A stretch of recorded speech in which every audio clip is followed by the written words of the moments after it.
Hello everyone, I'm Don the Crown, and today I want to bring you a sponsored look at Torchlight Infinite, a new cross-platform ARPG. Although this game is available on mobile, I played exclusively on PC, and overall it felt pretty smooth. You can download the game now by clicking in the link in the description below. Now, Torchlight does a really good job of making a complicated game rather easy to understand and get started with, while maintaining a lot of depth. Starting off, there are 6 different heroes available with the ability to purchase or unlock new options as DLC. The current extra heroes appear to be slight variants on existing heroes. For example, there's a pistol gunner hero with a shotgun variant with different hero traits, and apparently new traits and heroes are kind of like a DLC in the game. As you progress through the game, you unlock new skills and talents. Each skill is accessible on every hero, so you could do like a melee gunner if you really wanted to. However, your hero traits are unlikely to help. This allows you to mix and match skills without hero constraints and come up with some unique combinations. While the early unlocks are relatively simple, you can quickly see the depth of options that you can build your character around. For example, there are 6 major talent point archetypes that each have 4 sub-branches. You'll be able to use 2 of these sub-branches from one major branch and 1 additional branch from any other archetype. This allows you to kind of combine different trees between the different archetypes to create a unique character, and that's just from your talents alone. Skills likewise have a lot of options for customization. As you level up, you unlock new skill slots and the ability to add modifiers to these skills. You can have up to 5 modifiers active for your skills, which do things like increase damage, change the mana cost to life cost, add critical strike chance or damage, or a whole host of other things. You have up to 5 active skills at a time, but you also have 3 slots for persistent effects like auras or different trigger-like effects. I was really happy to see cast on crit and wall channeling as options here, along with some other options.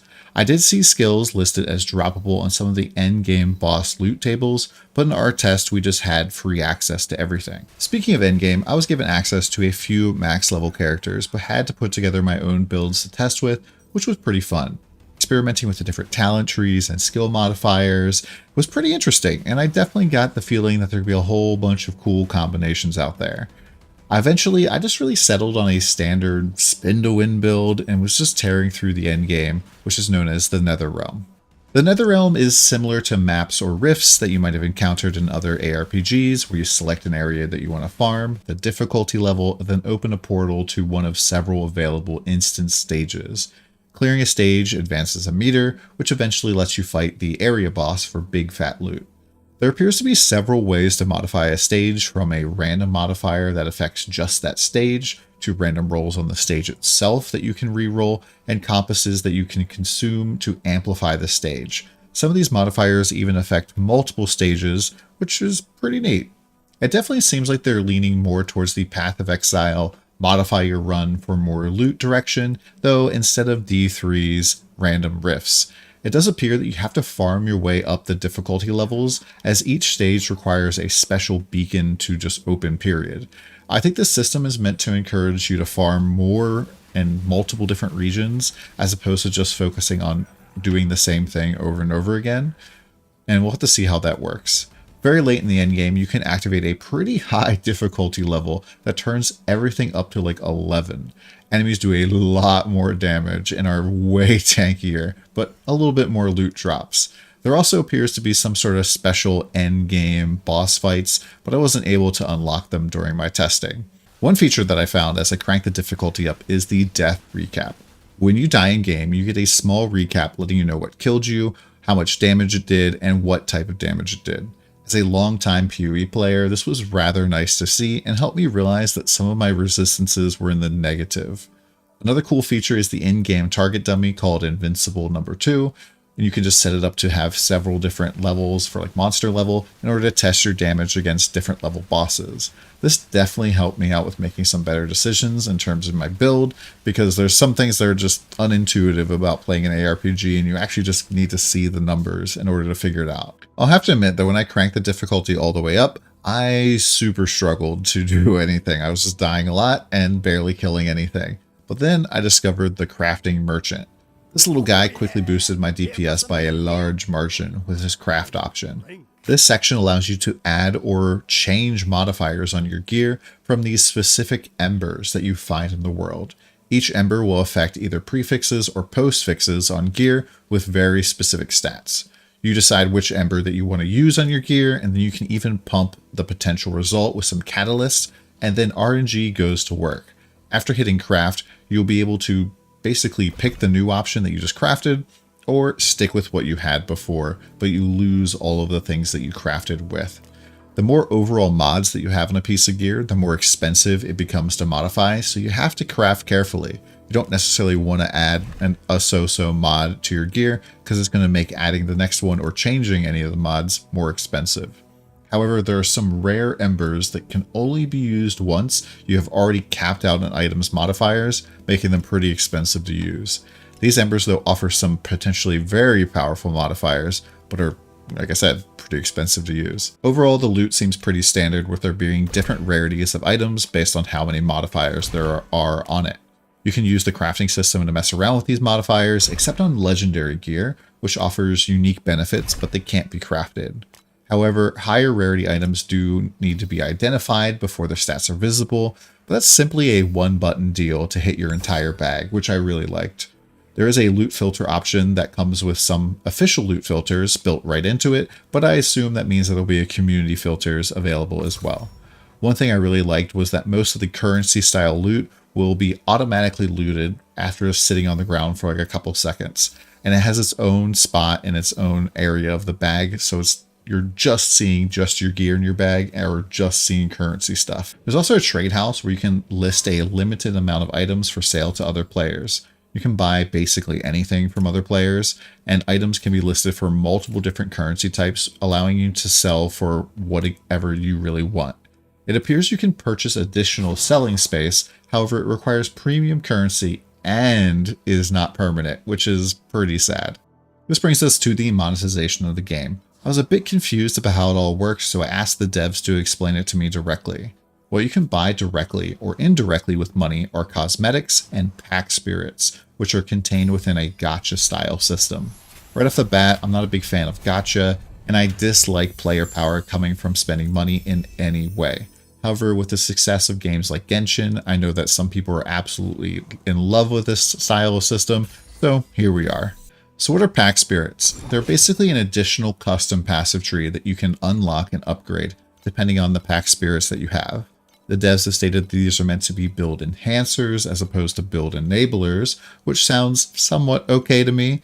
While some of the rare packs definitely get a bit more power from what I've seen, so far it's not all that much. Comparing a low rarity spirit with a legendary one, it appears that the major difference is in the middle and outer rings, with the legendary spirit adding an additional choice to these nodes. You can level up pack spirits by getting duplicates, which does increase their effectiveness and grants you additional passive points. The gacha system itself seems to add a few currencies to the mix, but they're really just effectively tickets to draw from certain pools of things like different sets of pack spirits or cosmetics. You can unlock this currency as a reward in-game or by spending jagged primo crysts, which is the generic non-premium currency that is earned through regular in-game activities and one-time achievements. Primo Cryst is the premium currency that can be exchanged for all of the aforementioned currencies. The cosmetics seem pretty cool with different outfits, skill effects, and other stuff like that. I went out of my way to pull a few cosmetics, and some of the back attachments are decent size, while other ones are like tremendously large. Since the endgame hub is basically just one shared area, I expect to see a lot of eye-catching cosmetics in town. Lastly, there is a season pass which has a free and premium track. The last things I noticed in the shop is that you can buy revival tokens for resurrecting mid-stage when you die, and Elixir of Oblivion for resetting talent nodes, and additional bag space. I'm not a big fan of needing a currency to resurrect or respect, but I also think that I saw a few of these dropping from monsters. Overall, I don't see too many glaring problems with the monetization, since there doesn't appear to be any major paywalls to access certain content. You can't buy better gear or buy better skills for real money, just a smidge of extra power from pack spirits. If you're a diehard, no player power in the store person, or no gacha, then this might be a deal breaker for you though. Overall, Torchlight Infinite is a decent new ARPG that can help sate any hack and slash urges you may be experiencing. With a wide array of different skills, modifiers, heroes, and talents, you can put together your own unique build to blast through the game.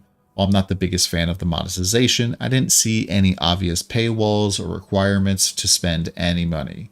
If you're looking for a game that you can play on your PC or your phone, then this might be worth checking out.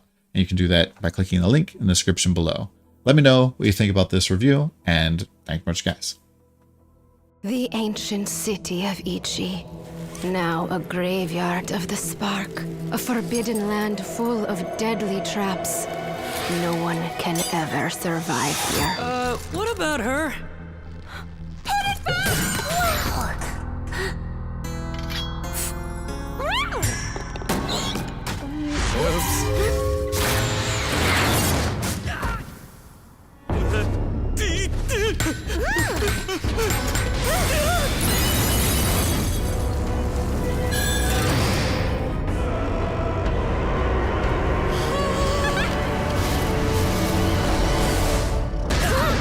When will you learn to follow the plan?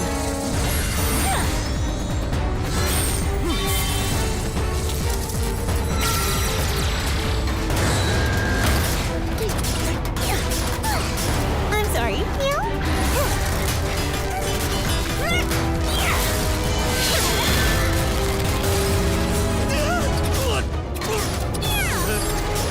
Looks like it's time for Plan B! Plan B? What Plan B? Don't die!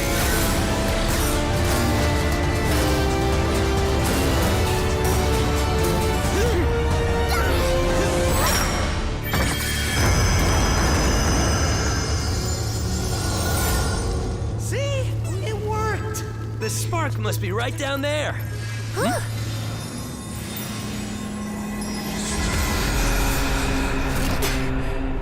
What did you see? Our fates are set in stone.